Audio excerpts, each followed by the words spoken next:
From the fall edition of Tailpipes and Tacos, it's the InWheelTime Car Talk Show. Just ahead, more car talk with another guest winner of one of the categories here at Tailpipes and Tacos today. We'll get you updated on the stories making car news this week. Konrad also has This Week in Auto History. Howdy, along with Mike out of this world, Mars, King Konrad DeLong. We need more Jeff Zekin and a rare appearance by our chief engineer and head bottle washer, David Ainsley. All right. Yes, you're part of this. Yeah. Don't try to hide don't be now. hiding It's now, too late. buddy. So joining us now in the remote studio here at Tailpipes and Tacos is the winner of the Hot Rod category and the Chili Pepper Trophy, which he holds in front of us. His name is Bill Grote, and he owns a head-turning 1930 Ford Coupe. And it's got a little trailer behind it. And when I just told him this, when he pulled into the parking lot, it made me. Everybody stopped to look at it. Yeah, and not just because of the car, but because of the trailer that you got behind it. Well, thank you. And what a nice little touch that is. Thank Cool you. little combination. So is that where the beer keg is, or what? Yeah. Yep. Yeah, that's where the beer cake. The beer keg and the Right. ice and Right. the party is in the trailer. Exactly. Uh-huh. That's right.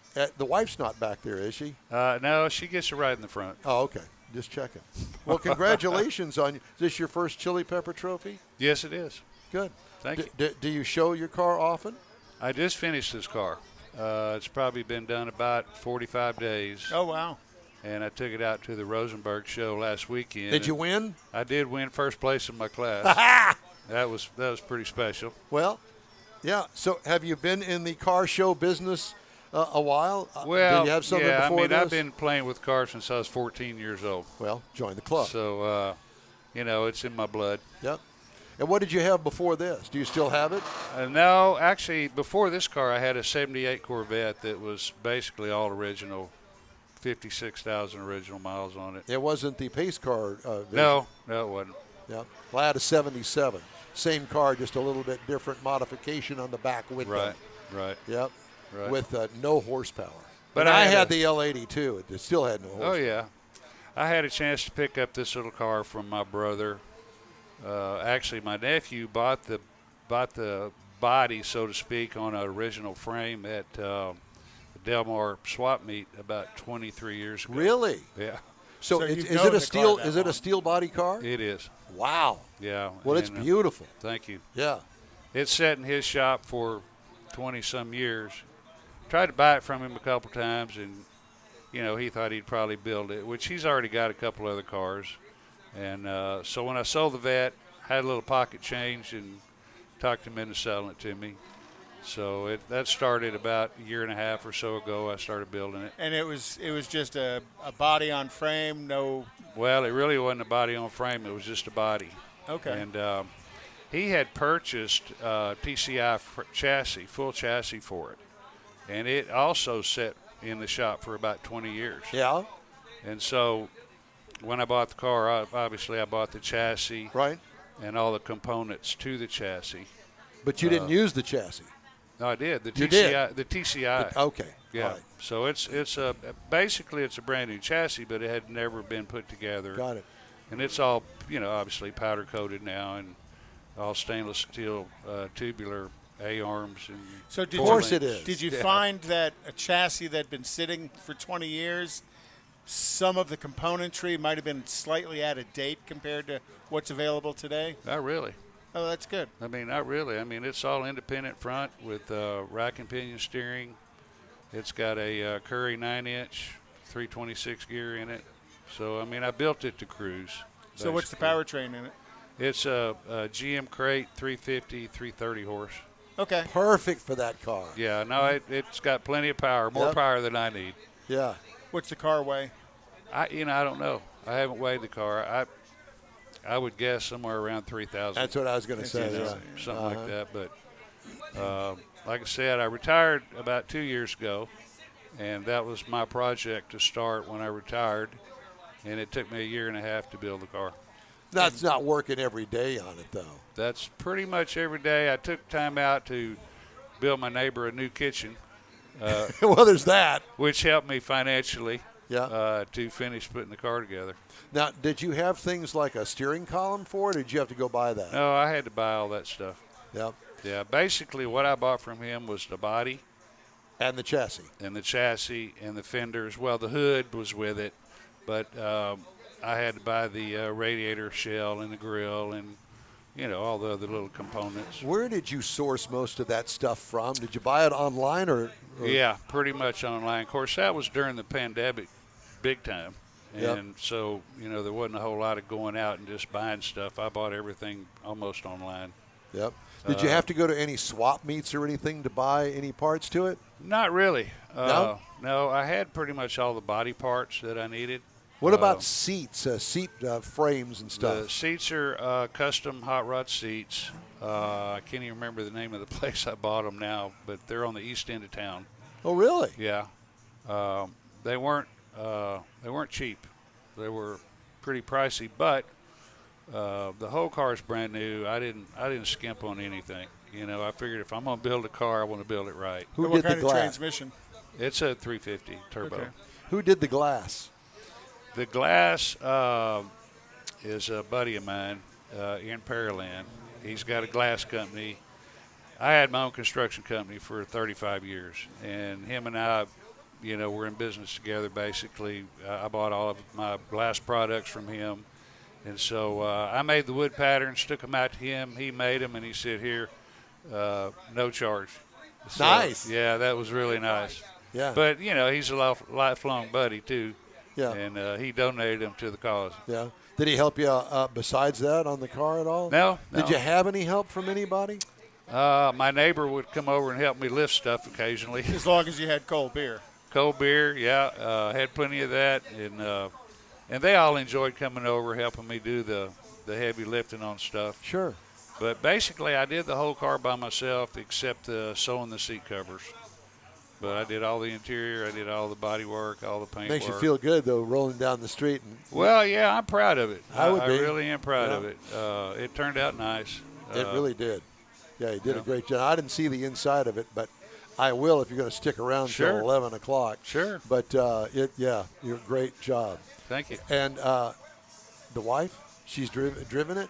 No. Not driven it. No, she really doesn't want to drive it. Yeah, that's her sitting over there in the corner. Yeah, she's arguing with you. Yeah. Long distance. She put up with a whole lot of grief with me working in the garage on this car Yep. and all the sand and dust, and you know how it works. Yes, I do. And but she was a trooper, man. I'll tell you what. So when you hung the body for the first time, gaps, flaws in the panels, all of that, you had to massage all of that? What, you mean before it was painted? Yeah. Oh yeah. I mean, a lot of fabrication. Yeah. The top, of course, was lowered 3 inches. The top was filled. Firewalls completely, rebuilt and manufactured to fit the new V8 engine. in it. Yep. There was a panel. There's a panel. If you go see it, there's a panel on the back that's below the trunk lid. That, on original Model A, you don't have that panel.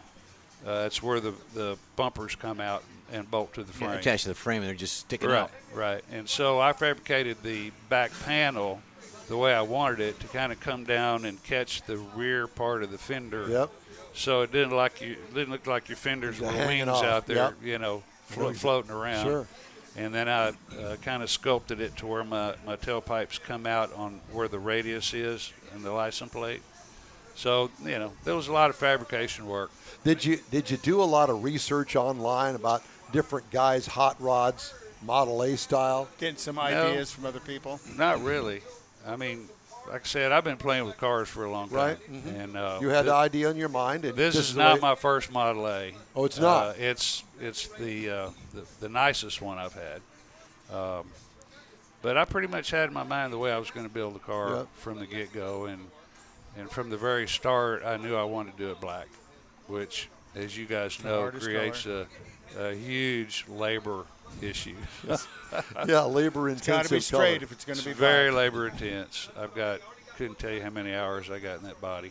Don't you wish you had a time clock that you could punch in and out all those times that you I don't went know out if there at I don't know midnight? if I'd want to know how much time I spent on it. Really. Your wife probably knows. She knows. She knows what I spent on She's it. got the clock. Honey, Right. it's 1 o'clock in the morning. I got the Yeah. dinner on, and it's all burnt up because you won't Right. come in and eat it. Right. Believe it or not, there were times I'd be out there at 2, 3 in the morning Yep. working on Oh, it. yeah.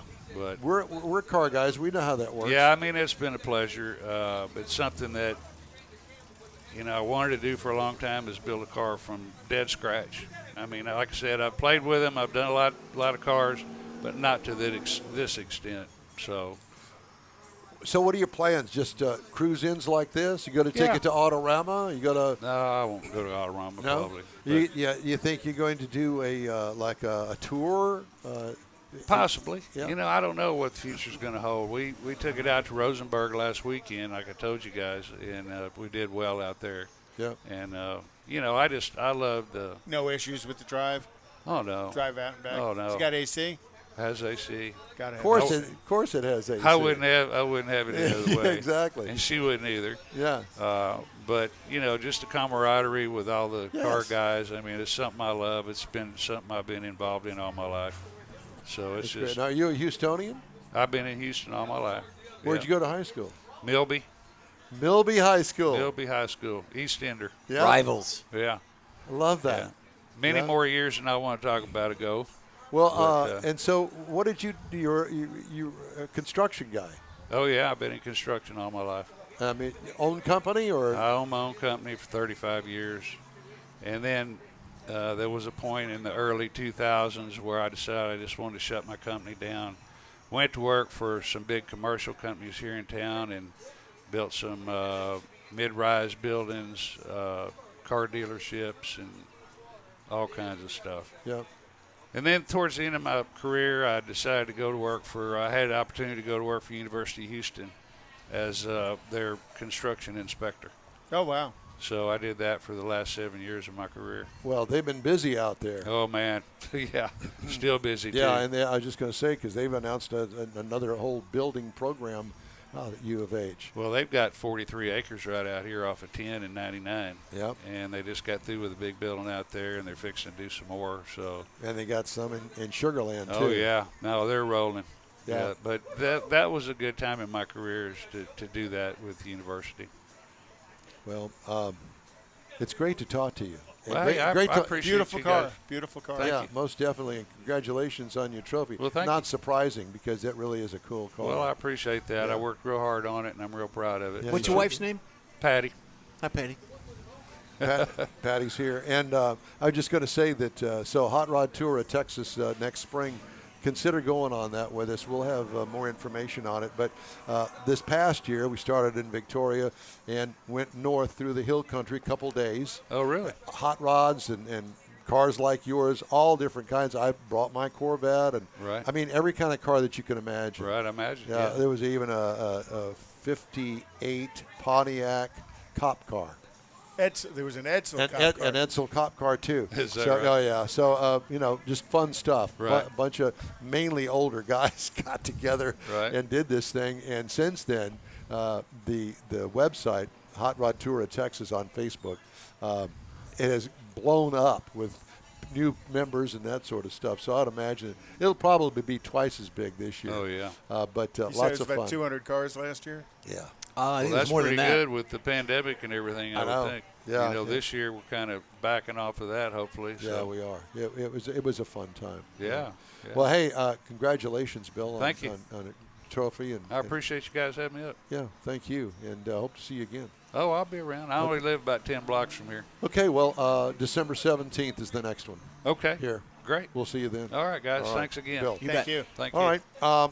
Hey, I wanted to mention to everybody that we have a way to get in touch with us, and we're working on actually having Mars' phone number being put out there, so you can call Mars' cell phone, and we can pipe you right through. Only after midnight. After midnight. Yeah. Uh-huh. And it's actually Becky's phone, so Uh-oh. it rings at her bedside, which is in the other part of the house because they don't sleep together. Oh, man. We'd love to hear from you. Shoot us an email. The info at InWheelTime.com is the address. Time now for This Week in Auto History. That's your cue. Yeah, that is. This week in auto history, in 1897. I remember it well. A 25-year-old London taxi driver named George Smith becomes the first person ever to get arrested for drunk driving after slamming his car into a building. So the whole theme of this week in auto history are things that kind of went wrong. Okay. Following in 1942, following the example of 7 European nations, Franklin FDR mandated gasoline rationing across the U.S. as part of the United States wartime effords. In 1965, the television show My Mother the Car 6 episodes. What a was horrible show. Was the shortest running television show in history, 6 episodes. Did you ever I see watched it? every Oh, one yeah. of them. I Yeah. love that show. Over and over and over Kind again. of, that's the international Wasn't it part Jack of me. Benny? No. This was Ann Southern. Ann Southern was the voice of the car. And Jerry Van Dyke. Jerry Van Dyke was the son. Oh, okay. And the car was a 1928 Porter. Apparently, the idea of an automobile reincarnation didn't appeal to the public back then, and the series was canceled after only 6 episodes. I was so disappointed. In 1966, Ford introduced the factory 8-track into the Mustang and Thunderbird. Wow. That was 66? Yep. Wow. And that didn't last long. Did they have Jimmy Buffett back then, Mike? Hey, I had an 8-track in my 77 Corvette from the factory. I have a factory 8-track in the Rally, but It doesn't work. doesn't run. Well, no, yeah. The In car doesn't 1970, run. the Ford Pinto was introduced at a cost of less than $2,000, designed to compete with the influx of compact imports from Asia, but it was not the Pinto's low cost that grabbed headlines. Ford's best new-selling compact contained a fatal design flaw because the placement of the rear gas tank was in the rear crumple zone, and the tank was likely to rupture and catch fire if the car was involved in a rear-end collision. The odd thing, not the odd, but the criminal thing to it was Ford knew that their design flaw was there, and they could have internally made some corrections to the car for about $11 per car and for a total cost, but Ford ended up paying $137 million. Because of all the lawsuits. Yeah. Because all the lawsuits. Morons. And then, well, hey, at least it wasn't NBC, the Nobody Cares television network. firing them off with little rockets. Yeah, with the In gas tanks. 1977, General Motors introduced the first diesel automobile in the Oldsmobiles 88 and 98. A major selling point of those two models is fuel efficiency. What a gem. I was working at an Oldsmobile dealership at the time, and in those big cars, you could easily get over 30 miles to a gallon. My dad had a gasoline So long as version you of never that. run it. Well, I was going to say, and then for a after little that, while. the fuel mileage got better because you were always behind a hook. Yes. But, It's called drafting. I remember that car, and I'm going, My dad had one. diesel in an Oldsmobile? Well, you no. get it out They on sold the a ton highway, of 'em. and it ran really well. When it ran. They sold a Yes. lot of them. Well, the original engine was a bomb. The later, they did some things to the later engine, which was. Can you say bomb on an airplane? Bomb. Bomb, Much bomb, bomb. better. Sorry. And then in 1977, in blew up the bathroom. 2004, TV talk show host Oprah Winfrey gave away the Pontiac G6 worth $28,500 to everyone in her studio audience. She gave away 276 cars in all. Oprah had told her producers to fill the crowd with people who desperately needed a car, which was wonderful until all those people had to pay the taxes. I was thinking on the it. same thing, yep. So what Didn't she step started up to off the as plate? something nice. And didn't she help out some people or She contribute didn't do to? anything. Pontiac gave away all those cars, and Pontiac and General Motors stepped up and paid the sales tax. Oh, for that's all what I those was thought. people. Okay. So, again, what started off as a good idea wasn't. So that was this week in not-so-great automotive history. Jeez. All right. Okay. Here's some news for you I think that you may enjoy hearing. Yeah, I got a couple, too. We don't have time for your stories. You've already had your chance. Just teasing. Ford's U.S. dealers must invest as much as $1.2 million each and adhere to rigorous sales standards if they want to sell electric vehicles beyond 2023. as the brand tweaks its retail model to better compete with direct sales startups and Tesla. And one of those things they have to do is? Charge it? No, he's going to tell us. Oh.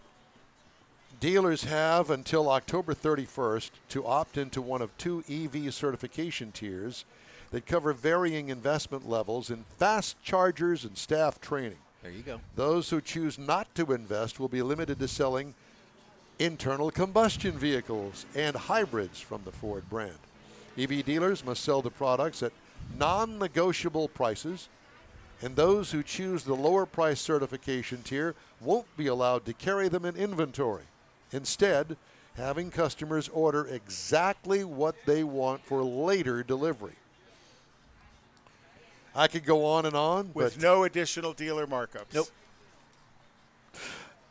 Ew. And they sign a contract to that effect. Oh, it's just so ugly. So you heard Chevrolet announced in late September this year it plans on bringing back the build-your-own-engine program for the Corvette Z06, and it's going to start in 2023, second quarter of 2023. The program allows buyers to come to the factory and help workers assemble the engine that goes into their car, and it's only going to be available for the new Z06 engine. Well, I They've thought they were done that in going the all past. electric. All They've electric. done that in the past, but they're bringing it back. Ferrari is refusing to call its first four-door vehicle the Puro Sangue, an SUV or crossover, despite its higher stance and all-wheel drive. Yes, I said Ferrari. At a starting price of $391,000 in Italy, or 390 euros there, the V12 Puro Sangue will Spell be it.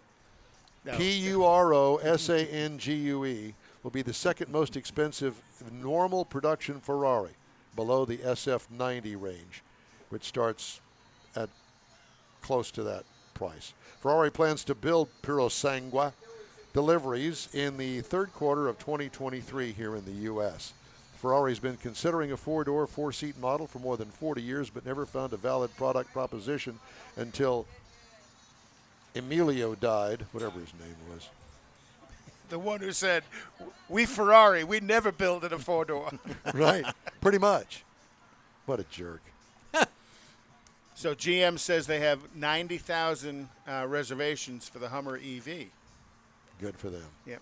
Don't think they're going to build that money. Honda dropped out of the top 5 brands ranked in the latest National Automobile Dealers Association Dealer Attitude Survey after struggling with low vehicle supplies. This marks the first time Honda is out of the top 5 since 2015. They can't get cars.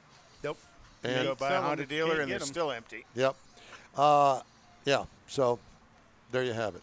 Dodge's final last call edition vehicle, 2023 Charger, is going to be called King Daytona, with, I think, relevance back to Richard Petty and the Daytonas of the late 60s. Jeff mentioned this. Queen Elizabeth II, who died September 8th, was a keen consumer of the more specialist output of the British car industry and would today be described as a key influencer for brands such as Land Rover and Jaguar. She was often pictured at the wheel of their products. However, she didn't always oblige them by driving their latest model. The Queen was Britain's longest reigning monarch and the first to reach 7 decades on the throne before her death at age 96. She learned to drive in the way many women did during World War II. She joined the female division of the British Army, the Auxiliary Territorial Service it was called. There she was also taught how to service vehicles and undoubtedly developed a taste for driving herself that would continue through her long life. Most of Britain's storied automotive brands held a royal warrant from the Queen, signaling that she did business with the company and allowing them to use the royal coat of arms in their publicity. But not all. RollsRoyce did not hold a warrant at the time of her death, despite the Queen and her husband, Prince Philip, taking delivery of a Rolls-Royce Phantom 4 in 1950. Wow. That car has been in use ever since, including driving her son, now King Charles III, across London on the day of her death. It's probably the most valuable of the royal car collection. The car company that surprisingly did still hold a royal warrant at the time of the Queen's death, the Vauxhall. The car company that surprisingly did still hold the warrant was a Vauxhall. For a long time, one of the Queen's favorite cars was a very ordinary 1961 Vauxhall Cresta station wagon. She was often pictured driving it. The surge in prices of lithium on another subject. The key battery material used to power electric vehicles is seemingly unstoppable. It's going to hit $71,000 a ton in China this week. Back to your story about the Queen. I understand, Don, you've spent 70 years on the throne. I have. On and off throughout the years. Yes, exactly. Didn't he, was he going to blow up the bathroom? Yes, there was that. And apparently the police were called. Oh, my. And there's a great story on YouTube about that. Time now for a quick break here on the InWheelTime Car Talk Show on iHeartRadio. Stay with us. Starting to work on your Christmas calendar? Be sure to add the next Tailpipes and Tacos Cruise-In Saturday, December 17th. You'll want to attend Tailpipes and Tacos Christmas Edition at the Loopy Tortilla in Katy, 8 to 11 a.m. It's the only place cruisers compete for Loopy's Chili Pepper trophies and other prizes. There's no charge to enter your vehicle for Best Hot Rod, Best Classic, or Best Modern Classic. Tailpipes and Tacos is Houston's coolest and most unique cruise-in and is your opportunity to see the best hot rods, show cars, classics, and resto mods. And get Loopy Tortilla breakfast tacos with adult beverages. There's no entry fee and cars will automatically compete for those much sought-after custom Loopy trophies and other prizes. It happens at the Loopy Tortilla Tex-Mex in Katy on the Grand Parkway at Kingsland Boulevard, just south of I-10. It's the Tailpipes and Tacos Christmas Edition, Saturday, December 17th. The InWheelTime Car Talk Show will be there too. Celebrate the Christmas season with friends and family at Tailpipes and Tacos. Saturday morning, December 17th, 8 to 11. We'll see you then, weather permitting. Want to take a minute to tell you about Gulf Coast Auto Shield, a Houston detail company like no other. Gulf Coast Auto Shield offers paint correction services that'll give your car, truck, or SUV a like-new shine. Afterwards, you'll want to protect it with a professionally installed nano-ceramic coating or protection film. Worried about your very expensive windshield getting damaged, broken, or cracked? Let Gulf Coast Auto Shield install ExoShield, a windshield protection film. Give John Gray a call today or check out their website, gcautoshield.com. Hey, whether you own a new, ultra-expensive, exotic, or a 5-year-old Suburban, Gulf Coast Auto Shield will help keep your investment looking like the day it rolled off the assembly line. Gulf Coast Auto Shield is conveniently located on the South Sam Houston Parkway, just south of I-69, the Southwest Freeway. Meet the staff and check out all of their services online right now at gcautoshield.com. The InWheelTime Car Talk Show is now part of the iHeart family. Now you'll have access to 24/7 Car Talk anytime you need a fix. Just download the iHeartRadio app and ask for InWheelTime Car Talk, and there we are. Be sure to save us in your iHeart library for instant access. No matter where you are, you have the best Car Talk Show right on your PC, laptop, or mobile device and never have to worry about finding us again. Of course, you can always get access to our video and audio streams via InWheelTime.com and your favorite podcast channel, and all of this is free to you. From the iHeartRadio app, you'll not only hear our Saturday morning live show, but the best shows of the past, updated weekly. Never miss a minute of up-to-date new car reviews, pre-owned reviews, Konrad's Car Clinic, informative interviews, automotive news, and the most fun car talk show on the planet. Just download the iHeartRadio app, search for InWheelTime Car Talk, save it to your library, and with a tap of the icon, you'll be in touch with your favorite Car Talk team. InWheelTime Car Talk, streaming now on iHeart.com/InWheelTime Car Talk. Well, that's a wrap for this week's InWheelTime Car Talk Show. When you're on Facebook, check out our page, if you would. Give us a like. Tell your friends about us. Share our junk, if you would, please. You'll get Konrad's unicorn hunting features, along with all things automotive all week long, for free, including new car reviews, upcoming events, cruise-ins, racing events, and other goodies. You can find the InWheelTime Car Talk Show 24/7 on the iHeartRadio app. InWheelTime can also be heard and seen live on Facebook, YouTube, and InWheelTime.com every Saturday, 8 to 11 Central Time. 30-minute podcasts available from your favorite podcast providers 7 days a week. The InWheelTime Chief Engineer is David Ainsley.